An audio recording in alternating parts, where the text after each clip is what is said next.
সর্বত্র নিরাপত্তা, হিন্দুদের নিরাপত্তা নিয়ে প্রশ্ন। তখন ধর্মতলায় ওয়াকফ বিলের বিরোধিতা করছে তৃণমূল, সমাবেশ করেছে আজকে। ভোট ব্যাংকের রাজনীতি।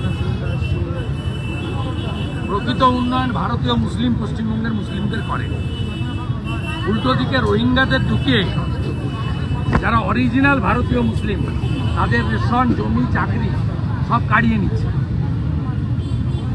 না হয়েছে শিক্ষার ব্যবস্থা, না হয়েছে শিক্ষিতদের কর্মসংস্থান, না হয়েছে তাদের চিকিৎসার ব্যবস্থা। যে 55 লক্ষ পরিযায়ী শ্রমিক অন্য রাজ্যে গিয়ে কাজ করেন তার 60% মুসলিম।